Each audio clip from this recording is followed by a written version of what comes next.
maupun ridho. Nah, materi kemarin ada yang masih ingat? Membahas mengenai apa? Hubudun dunia.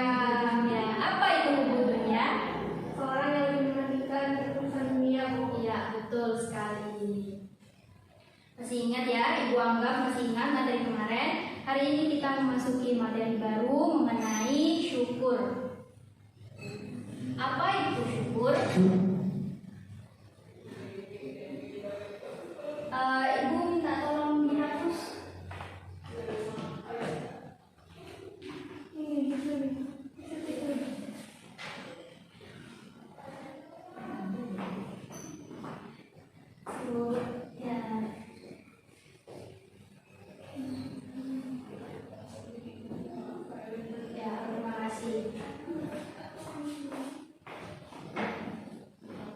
Ya, jadi syukur adalah berterima kasih kepada Allah Subhanahu wa taala, atau dalam istilah lain, syukur adalah sebuah perasaan, ucapan dengan senang hati bahwa kita telah mendapat nikmat yang luar biasa dari Allah Subhanahu wa taala. Coba kalau kita hitung nikmat yang telah Allah berikan kepada kita, apakah kita bisa menghitungnya? Tidak. Coba dari yang dekat-dekat saja lah. Kita masih diberikan kenikmatan sehat, masih diberikan nafas, masih bisa melakukan pembelajaran pada siang hari ini walaupun agak ngantuk ya. Tapi alhamdulillah masih banyak orang-orang di luar sana yang ingin seperti kita.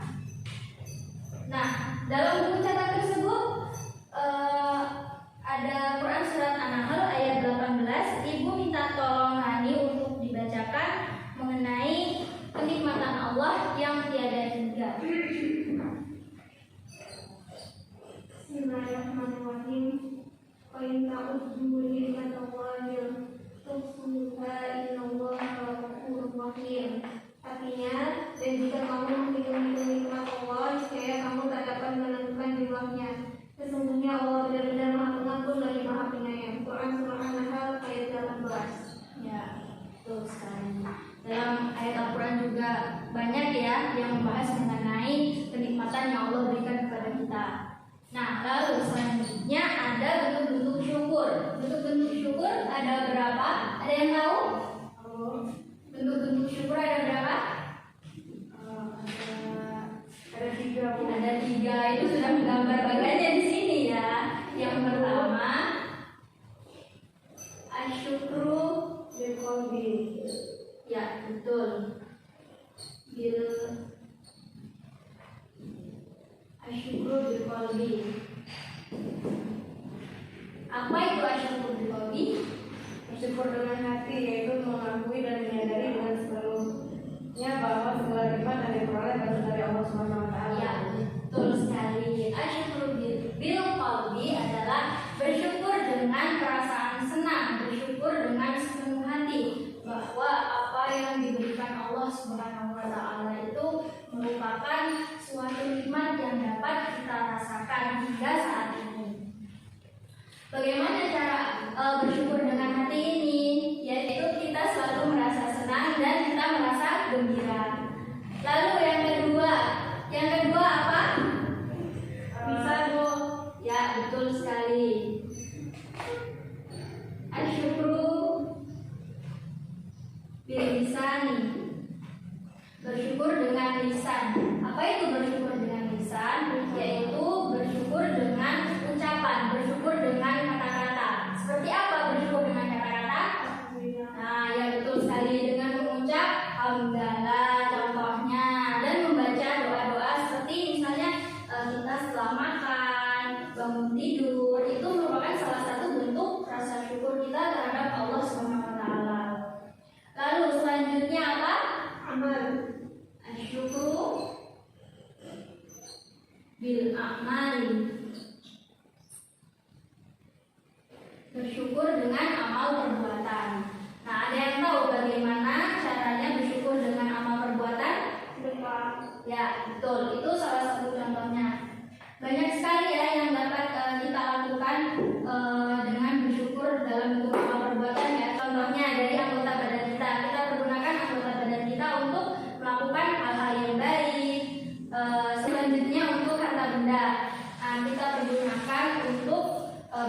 berjihad di jalan Allah Subhanahu wa taala.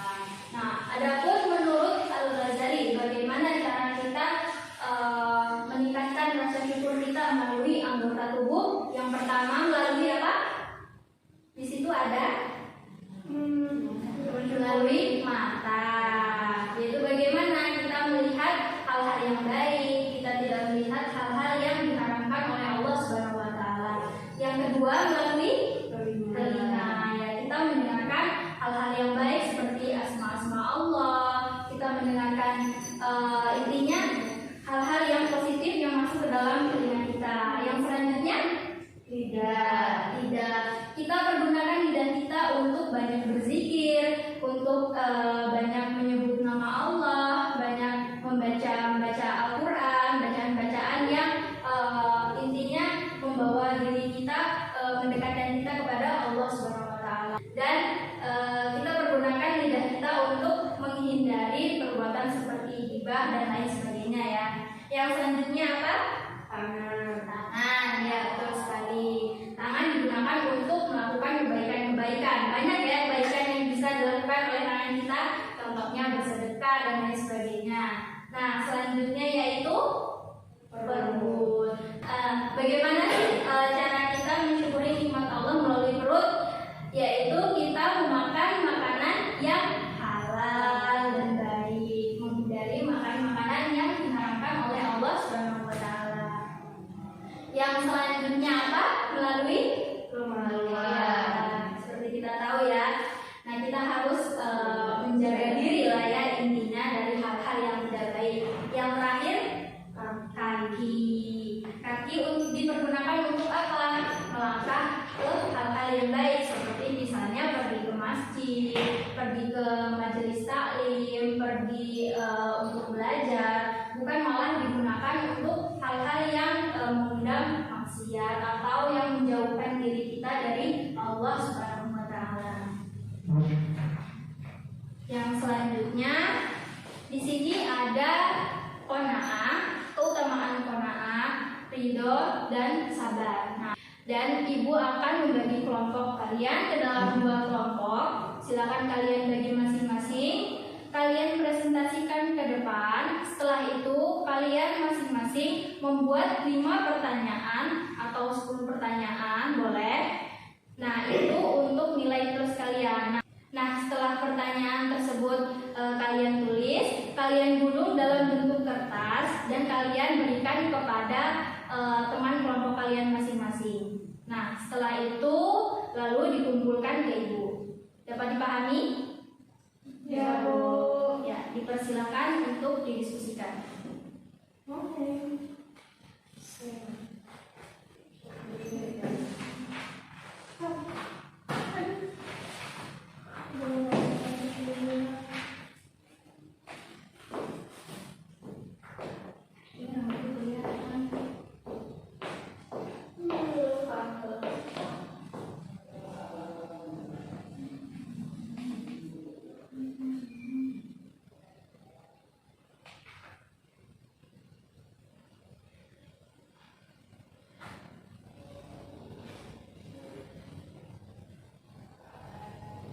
Baik, karena waktunya sudah cukup lama ya.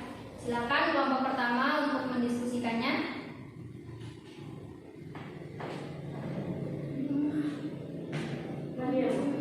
Iya.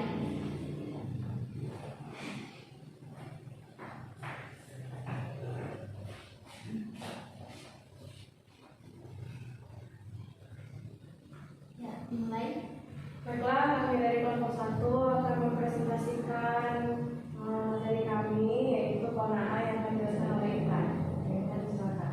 Baiklah, qanaah adalah sikap rela menerima dan merasa cukup dengan apa yang dimiliki serta menjauhkan diri dari sifat yang tidak puas dan merasa kurang. Akan tetapi, qanaah bukan berarti hidup santai, malas bekerja, tidak kreatif, statistik dan tidak mau menerima perubahan. Yang kedua, selanjutnya yaitu qanaah dalam kehidupan. Qanaah seharusnya menjadi sikap dasar setiap muslim karena sikap tersebut akan menjadi pengendali agar tidak larut dan surut dalam keputusasaan dan tidak maju dalam ketamakan dan keserakahan. Sifat qanaah juga dapat diwujudkan dalam kehidupan masyarakat Kemudian yaitu keutamaan dari qanaah. Dengan mempunyai sikap qanaah juga seorang akan stabil karena ia mampu. Yang pertama yaitu mampu bersyukur apabila berhasil dalam usahanya dan jauh dari sifat sombong. Kemudian mampu bersabar dan melapang dada apabila gagal dan jauh dari sifat frustasi. Selanjutnya yaitu memiliki hati yang tentram dan damai. Yang terakhir merasa kaya dan berkecukupan. Jadi hanya itu dari kami. Terima kasih. Ya, baik. Di Aplus untuk kelompok pertama.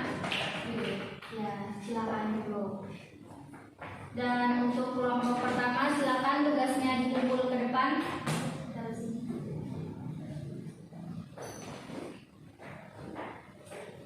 Ya, baik, terima kasih. Selanjutnya untuk kelompok kedua dipersilakan.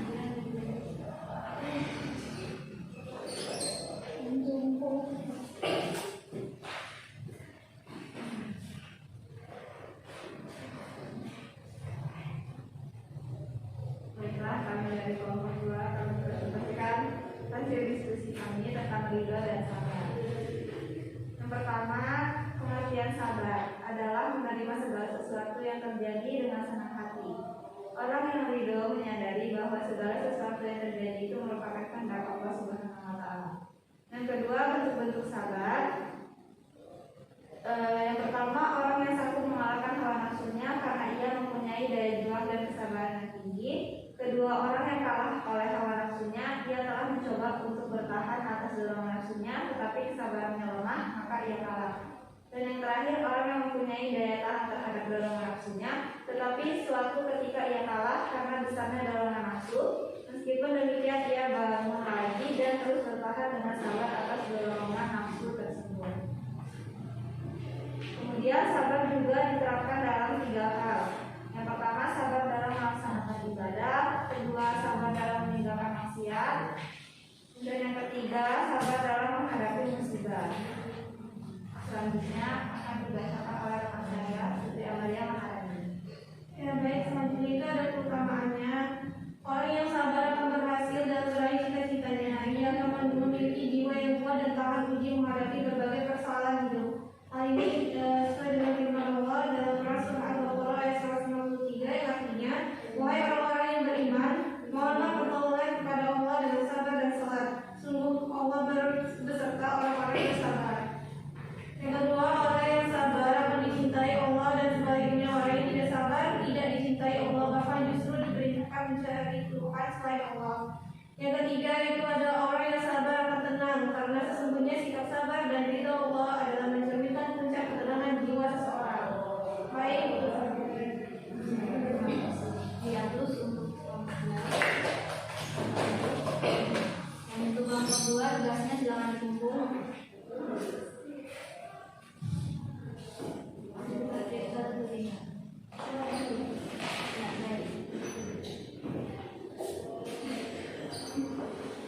Dan kelompok 1 silakan mengambil tugas dari kelompok 2. Sembari Ibu menjelaskan nanti kalian mengerjakan apa yang menjadi pertanyaan kelompok 2. Silakan. Semuanya? Ya. Kelompok 2 silakan.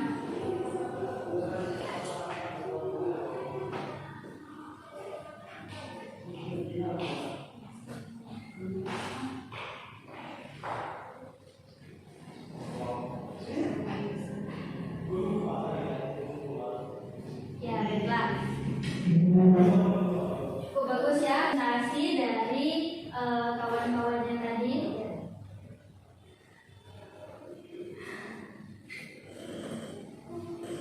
Ya, baiklah. Tadi yang pertama mengenai qanaah. Apa itu qanaah? Sudah dijelaskan ya tadi oleh kawannya. Qanaah adalah sikap rela menerima dan merasa cukup atas apa yang dimilikinya. Nah, perlu Ibu garis bawahi bahwa di sini qanaah bukan berarti orang tersebut malas bekerja. Di sini malah dia itu merasa cukup dan lega atas hasil kerjanya yang telah ia dapatkan. Nah, dengan merasa cukup dan lega, maka hati dia akan merasa tentram maupun tenang. Nah, selanjutnya yaitu ridho dan sabar. Apa sih ridho dan sabar? itu sabar? Apa tadi sabar, Sofi? Sabar itu menerima segala sesuatu yang terjadi dengan senang hati. Ya, betul. Sabar adalah menerima segala sesuatu dengan senang hati, dan ridho adalah meyakini bahwa segala sesuatu merupakan kehendak Allah Subhanahu wa Ta'ala. Nah, sabar juga diterapkan dalam 3 hal. Yang pertama, seperti disebutkan oleh Sofi tadi, yang pertama apa, Sof? Sabar dalam melaksanakan ibadah. Sabar dalam melaksanakan ibadah. Seperti apa sabar dalam melaksanakan ibadah? Ya, ibadah kita harus khusyuk, jangan tergesa-gesa. Contohnya nih, walaupun sholat sunat tarawih biasanya kita datang dari awal udah semangat gitu ya, nanti di akhir jamaahnya tinggal saf paling depan. Nah, jadi sabar dalam beribadah ini akan menghasilkan sholat kita secara khusyuk, tidak tergesa-gesa. Yang kedua apa? Sabar dalam meninggalkan maksiat. Seperti apa sabar dalam meninggalkan maksiat?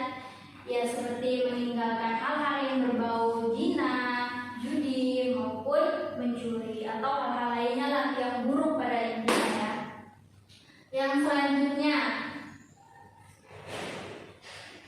sabar dalam menghadapi musibah. Seperti apa sabar dalam menghadapi musibah ini? Dalam kehidupan itu kan hanya terdapat 2 kemungkinan, kebahagiaan dan kesengsaraan. Kita bahagia belum tentu kita selalu bahagia. Kita sengsara juga belum tentu kita selamanya sengsara. Contohnya nih, kita melihat ada keluarga yang tentram, bahagia, namun ekonominya sulit. Terus ada keluarga yang ekonominya semuanya mudah, yaitu apa-apa mudah didapatkan, namun keharmonisan keluarganya itu kurang. Jadi tidak ada yang plus-plus semua ya, pasti ada plus minusnya dalam kehidupan. Sampai sini ada yang tanyakan? Cukup. Alhamdulillah. Kalau cukup,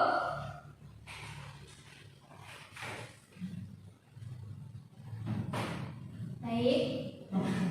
Jika dirasa cukup dan paham, tidak ada yang tanyakan, mungkin itu saja yang dapat Ibu sampaikan. Materinya dibuka kembali dan dipelajari kembali.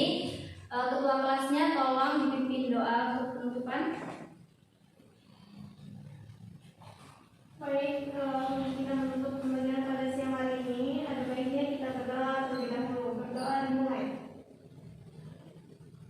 Berdoa selesai. Baiklah, Ibu akhiri. Wabillahi taufiq wal hidayah. Wassalamualaikum